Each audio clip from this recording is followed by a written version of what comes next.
Have you ever been humiliated by someone you trusted, someone who made you feel small, powerless, and alone? My ex tried to embarrass me in front of all our friends, thinking I'd just take it. I didn't fight back. I just waited. And when karma finally caught up to him, it was more satisfying than any dramatic revenge I could have planned. If you've ever wished for poetic justice, hit that like button and subscribe. Drop a comment if you've ever been underestimated or disrespected. This is your space to share. Let's dive into a story where silence is the sharpest weapon, and the truth always finds its way out. Let me take you back to a time when I was still learning what it meant to trust someone, and what it meant to lose that trust, piece by piece. I met Jake at a mutual friend's birthday party. He was the kind of guy who could light up a room just by walking in. He had this easy confidence, a quick wit, and a smile that made you feel like you were the only person in the world. I remember the first time he spoke to me, he made a joke about the playlist, something about how every party has to have at least one embarrassing 90s song. I laughed, and he grinned, and for a moment, it felt like we were the only two people in the room. We started dating not long after. In the beginning, everything felt effortless. He'd text me good morning, bring me coffee, remember the little things I liked. Our dates were fun and spontaneous, late night drives, impromptu picnics, movie marathons where we'd argue about which film was better. He made me feel special, chosen. But looking back, I can see the red flags I missed. The way he'd tease me in front of his friends, always pushing the joke just a little too far. The way he'd brush off my feelings, saying I was too sensitive or overthinking things. At first, I thought it was just his sense of humor. I told myself I could take a joke. I wanted to be the cool girlfriend, the one who could laugh things off. But over time, the jokes started to sting. They weren't just about silly things, they were about me. My interests, my quirks, the things that made me, me. If I got excited about something, he'd roll his eyes and say, "Here we go again." If I got upset, he'd sigh and say, "You're always so emotional." It was like he was slowly chipping away at my confidence, one comment at a time. I remember one night, we were out with his friends at a bar. The music was loud, the lights were low, and everyone was laughing. Jake leaned over and said, just loud enough for everyone to hear, "Careful, don't get her started on her Pinterest boards, she'll cry if you move a picture." Everyone laughed. I felt my face flush, my heart pounding in my chest. I wanted to disappear. I wanted to scream. But instead, I just smiled weakly and stared at my drink. That was Jake's specialty, making me feel small in ways that no one else seemed to notice. And every time I tried to stand up for myself, he'd twist it around. "I'm just joking," he'd say. "Why do you always have to make things so serious?" It was like trying to hold water in my hands. Every time I thought I had a grip on reality, it slipped through my fingers. The breaking point came at a party a friend hosted. It was supposed to be a chill night, just a few close friends, some music, some drinks. I remember feeling hopeful, thinking maybe this time would be different. Maybe Jake would just relax, and we could have a good time. For the first hour, everything was fine. We laughed, played games, shared stories. But then Jake got a few drinks in him, and the old patterns started to show. He started telling a funny story about how I once cried while working on a Pinterest board. What he didn't mention was that I was planning something sentimental for us, a memory book, something to celebrate our relationship. But to him, it was just another punchline. He mimicked my voice, exaggerated my tears, and everyone kind of laughed, awkwardly, not really sure if it was okay. I felt the room tilt, the air grow heavy. My cheeks burned. My hands shook. I wanted to defend myself, to explain, to shout, "That's not what happened." But I just froze. I felt so small, so exposed. I didn't argue. I didn't cause a scene. I just said I wasn't feeling well and left early. That night, I lay in bed replaying the moment over and over. The laughter. The looks.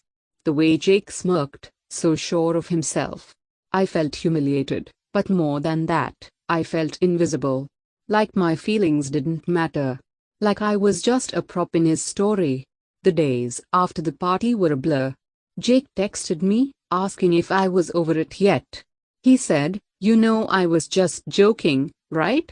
I wanted to believe him. I wanted to believe that I was overreacting. But every time I thought about that night, I felt a knot in my stomach. We started fighting more. Little things would set me off, a joke, a look, a sigh. I tried to talk to him about how I felt, but he'd just shut down. "I can't do this right now," he'd say. "You're always making things so dramatic." I started to doubt myself. Was I really too sensitive? Was I asking for too much? 2 weeks later, we broke up. Jake tried to play it off like it was mutual, but it wasn't. I was just done. I was tired of feeling like I had to shrink myself to fit into his world. I was tired of being the punchline. But here's where the story takes a turn. A few weeks after the breakup, Jake started texting me again. At first, it was casual, "Hey, how are you?" Then it got more personal. "I miss you. I made a mistake. You were the only one who really got me." I ignored it. I didn't want to get sucked back in. But I screenshotted everything. Not out of spite, but out of self-preservation. I'd learned the hard way that sometimes, you need proof. I remember one night, I was out with friends when my phone buzzed. It was Jake. "I can't stop thinking about you," he wrote. "I know I messed up. Can we talk?" I stared at the screen, my heart pounding. Part of me wanted to respond, to get closure. But another part of me knew better. I put my phone away and focused on the people who actually cared about me. Not long after, I found out Jake was seeing someone new. I wasn't bitter. I had no interest in getting back with him. But I felt bad knowing she probably had no idea he was still messaging me. I remembered what it felt like to be in her shoes, unsure, questioning, hoping for the best. Then one night, I ran into her at a casual group hangout. We ended up chatting. She mentioned Jake, and I kind of hesitated before saying, "Hey, I don't want to cause drama, but has he told you he's been messaging me?" She looked confused. "No, he hasn't mentioned anything." "Why?" I pulled out my phone and showed her just one message. No dragging. No commentary. Just facts. She stared at the screen for a long moment, her face unreadable. "Thank you for telling me," she said quietly. "I appreciate it." I didn't say anything else. I didn't want to make it about me. I just wanted her to know the truth. A few days later, I heard from a mutual friend that she cut him off. Clean. And then people started distancing themselves from him, slowly but surely. The group chats got quieter. The invites stopped coming. Jake, who had always been the center of attention, was suddenly on the outside looking in. I didn't scream or try to ruin his life. I just stopped protecting his version of the story. I let the truth speak for itself. And honestly, that felt better than any dramatic revenge ever could. In the weeks that followed, I started to feel lighter. I spent more time with friends who made me feel good about myself. I picked up old hobbies I'd let go of, painting, hiking, reading for hours in a coffee shop. I started to remember who I was before Jake, before I started questioning every word, every feeling. I realized that the real victory wasn't in exposing Jake, it was in reclaiming my own narrative. I didn't have to be the cool girlfriend, the one who could take a joke. I could be sensitive. I could be emotional. I could be me. I also learned the power of silence. Sometimes, you don't have to fight to win. Sometimes, you just have to wait. The truth has a way of coming out, no matter how hard someone tries to hide it. Months later, I ran into Jake at a friend's birthday party. He looked different, tired, a little lost.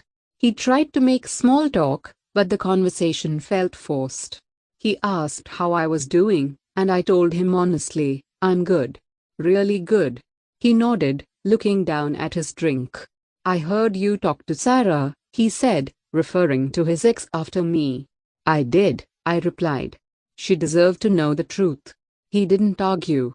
He just nodded again, a hint of regret in his eyes. For the first time, I saw him not as the charming guy everyone loved, but as someone who was finally facing the consequences of his actions. Jake never confronted me. He never apologized. But I could see the shift. The way people looked at him changed. The way he tried to joke, but no one laughed quite as hard. The way he lingered at the edge of conversations, waiting for someone to pull him back in. For the first time, I felt free. I felt seen. I realized that sometimes, the best revenge isn't about making a scene, it's about letting the truth do the work. It's about refusing to carry someone else's secrets, someone else's lies. I found peace in knowing I didn't have to fight dirty to win. I just had to stop playing his game. If you've ever felt powerless, remember this: you don't have to shout to be heard. Sometimes, the quietest actions have the loudest impact. Stand in your truth, and let the rest fall away. If this story resonated with you, hit that like button and subscribe for more real-life tales of justice, karma, and self-respect. Have you ever had someone try to rewrite your story? Share your experience in the comments, I'd love to hear it. And remember, you don't have to fight